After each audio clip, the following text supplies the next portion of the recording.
Why do they teach? Why do they strive? What keeps their spark and dreams alive? From classrooms bright to hallways wide, their stories inspire, their hearts collide. The Chalkboard Chronicles, a journey through the lives of those who teach and do. With every story, a lesson's hue, unveiling why they care like they do. All right, welcome to the Chalkboard Chronicles, the podcast where we pull back the curtain on the educators who shape our world.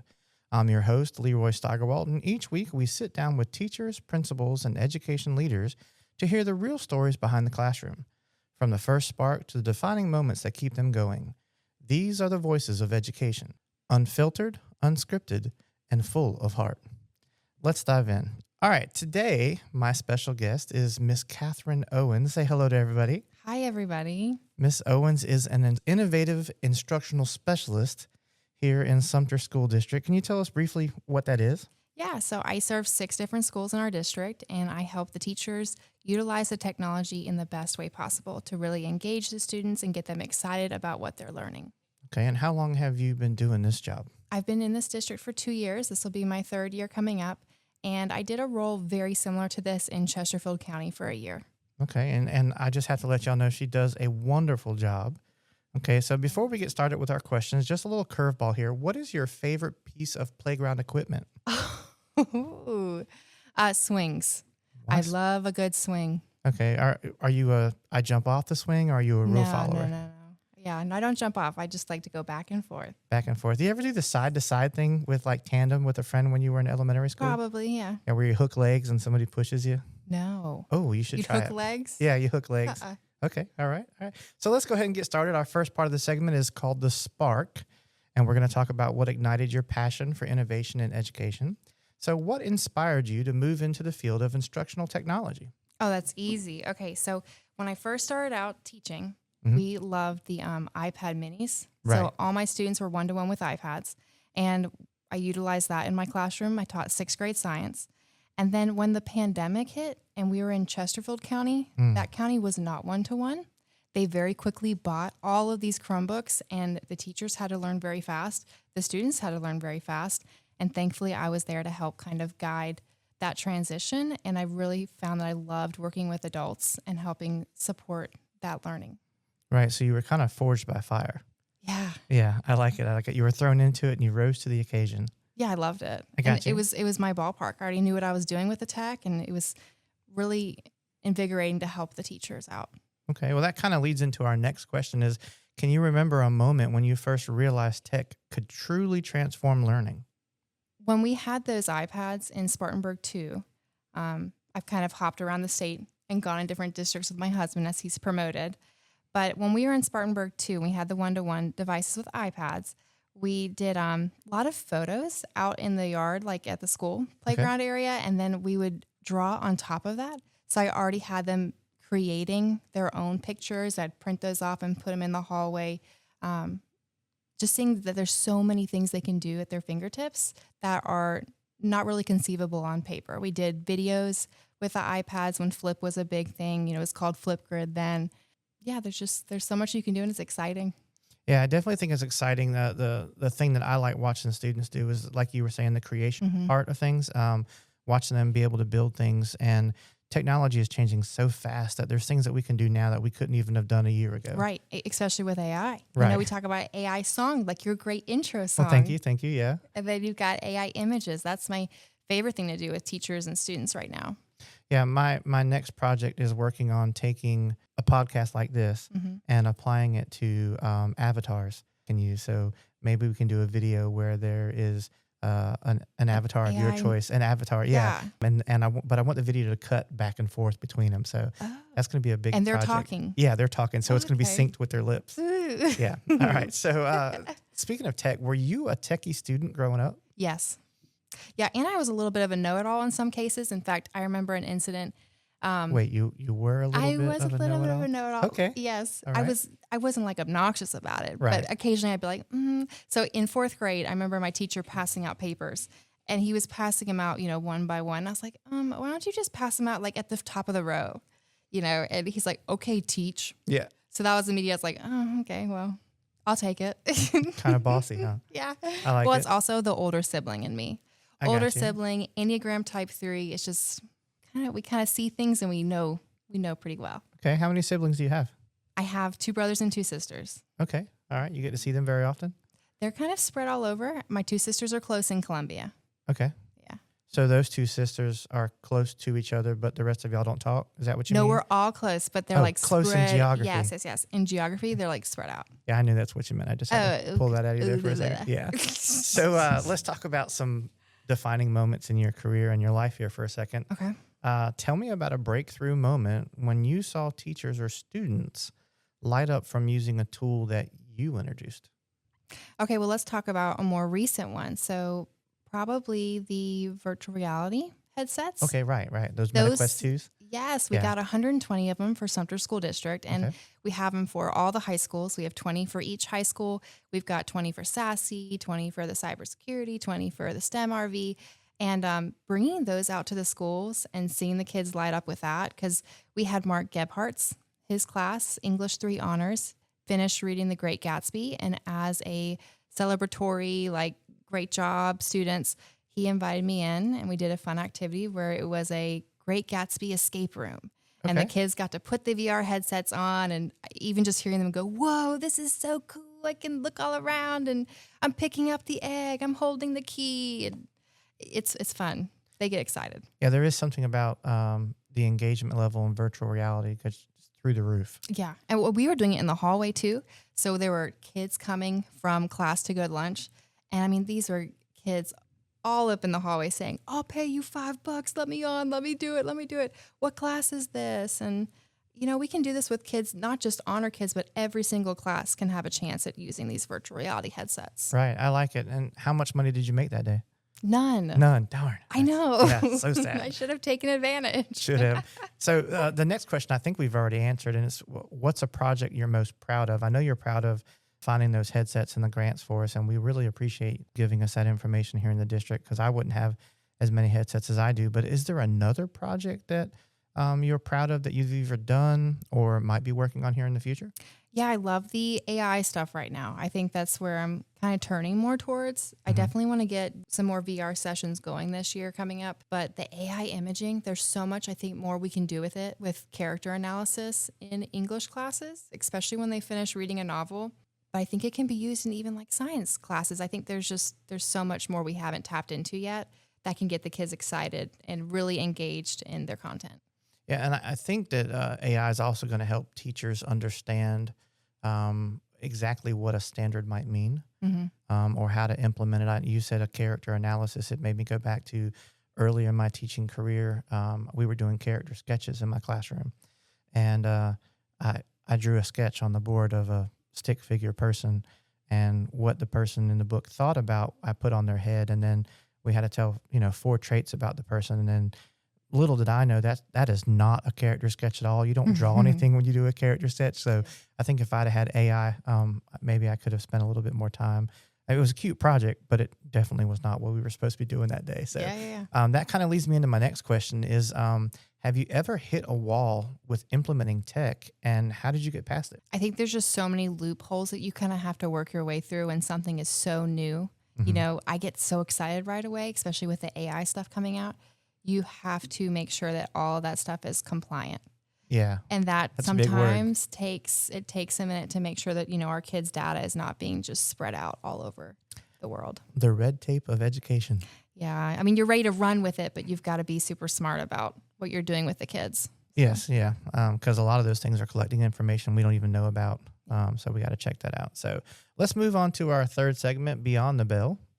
And this is going to talk about the person behind the profession here. So what is something that people might not know about you outside of work? Okay. So let's see. Outside of work, most people know now that I have a baby. So I just had a baby in January. And I haven't picked up my hula hoops. So that's probably one thing I love to share about me is that I love to hula hoop dance. And sometimes I do it with fire. Yeah, and I will say she is not shy about sharing this passion because very quickly after meeting her, she was telling me about being a hula hoop person, and I really had no clue, what that involved. I'm built kind of like a I don't know, a brick donut and the hula hoop just falls down. It doesn't work at all. So I'm envious of that. It's not, no, all bodies can do this. You just got to have the right size hula hoop. There's adult size hula hoops. So I need a bigger hula hoop. Yes. Because your right. diameter is larger than a child's. A child hula hoop does not work. Right? Okay. All right. I just learned something new. Yeah. And So that's always my fun You little think fact. you got a hula hoop big enough for me? I definitely do. Okay. Yep. We're good. I'm picturing like a big piece of PEX piping that's 10 It foot actually long. is. It's a PVC pipe. See, yeah. I saw It's a this bendable, coming. yeah. I definitely did. All right. So our next question, you're doing great, by the way. How do you stay current with the ever-changing world of ed tech? I read constantly. Mm-hmm. I read constantly. I have so many emails that are sent my way that I've subscribed to, like especially Matt Miller. Love him. Yeah, good shout out to him. We like his stuff. Yes. I there's another gentleman that I get emails from. I can't recall his name right now, but he writes all about AI and education. Okay. So trying to stay abreast of that for sure, just through those emails. He did, Matt Miller published some books too about AI. I read those when those first came out. Right. But just lots of reading. I'm pretty involved too on Twitter. And there's a new social media out now called Blue Sky Okay. that has a lot of educators on it. They're sharing a bunch of things on there. And I like it. yeah, just constantly. And scrolling. little shameless plug, Matt, if you're listening, we'd love to have you on the podcast sometime. Maybe we'll run into you at ISTE in Yeah, San Antonio. They'll probably be there. Yeah, I'll bring some of my portable mics with us and we can do something. So besides hula hooping, what is a non-digital activity that you love? So I love reading, but I read with my Kindle, and that's digital. So Right. let me think. Crocheting. Yeah, I was waiting on that. Okay, yeah. I crochet. So I've been crocheting since 5th grade. My grandma taught me. And I love making loveys. So like loveys are flat stuffed animals. And Rosemary has about 10 of them. About 10 different little animals that I've made her now. I got you. So you told us earlier that you just had a new baby, but I don't think you mentioned her name. Is that Rosemary? Her name is Rosemary. Yes, and she's a adorable little bundle of joy. Is she cheeky baby? Cheeky baby. I like it. All right, so let's move on to what keeps you going in this job, in this career field, because we know burnout is a big issue. Mm-hmm. You and I talked about that earlier, and you mentioned that a lot of the people that you graduated with are no longer in education, and I know it's the same for me as well. Why do you believe that tech integration is essential in today's classroom? Well, keeping the kids engaged is probably the most beneficial with the tech in the classroom. You know, that's second nature to the kids. Mm-hmm. And you can keep them engaged with the different tools that we can utilize. But more towards the burnout. Right. Can I go back towards that question? Yeah, please. Okay. With teaching, you can kind of feel when you're getting to that point of burnout, I think. Right. And once you hit that, don't be afraid as a teacher to try a different grade level, to try a different subject, to try a different school. Because sometimes I know that with me moving in different districts, sometimes it's administration that just doesn't fit you.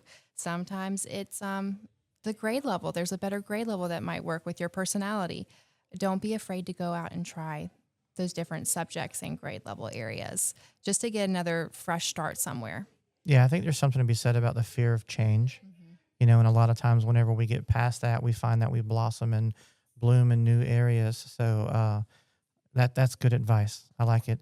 So what gives you hope about the future of education in today's world? I mean, you've got that baby that just is starting her journey in life to learn about things.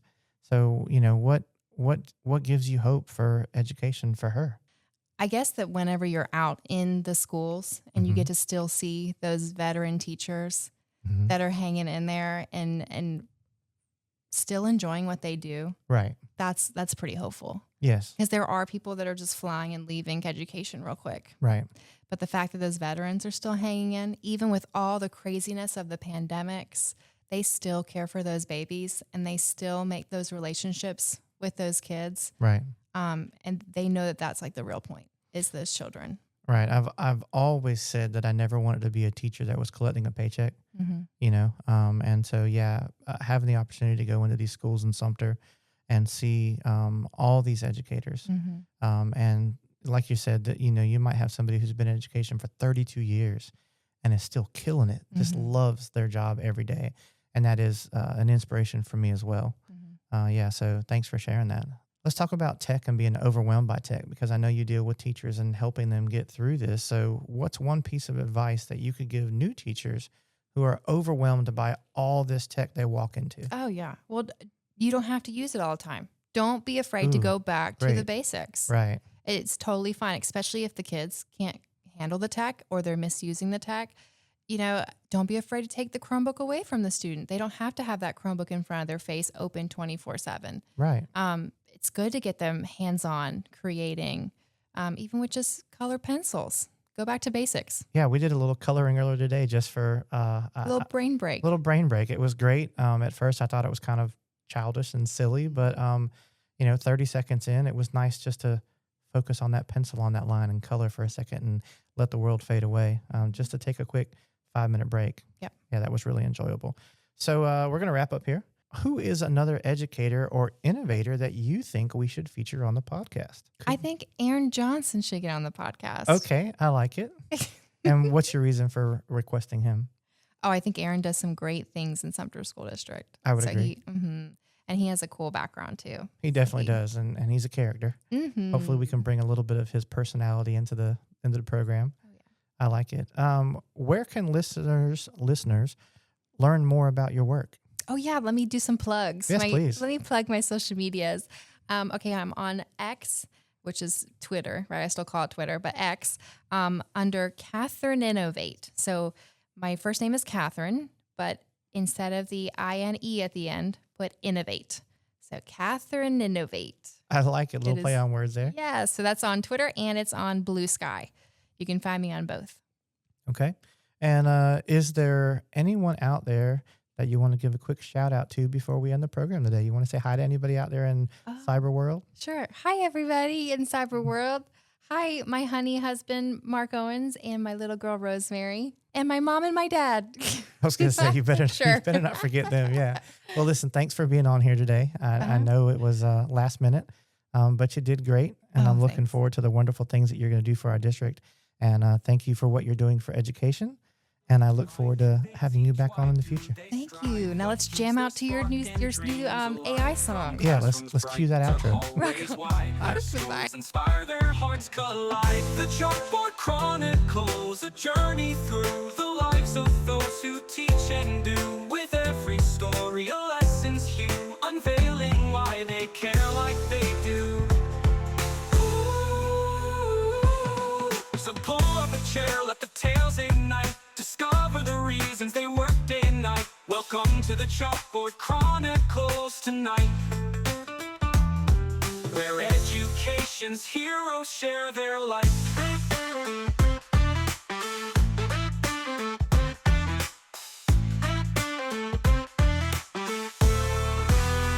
Why do they teach? Why do they strive? What keeps their spark and dreams alive? From classrooms bright to hallways wide, their stories inspire, their hearts collide. Why do they teach? Why do they strive? What keeps their spark and dreams alive? From classrooms bright to hallways wide, their stories inspire, their hearts collide. The Chalkboard Chronicles, a journey through the lives of those who teach and do. With every story, a lesson's hue, unveiling why they care like they do. So pull up a chair, let the tales ignite. Discover the reasons they work day and night. Welcome to the Chalkboard Chronicles tonight, where education's heroes share their life.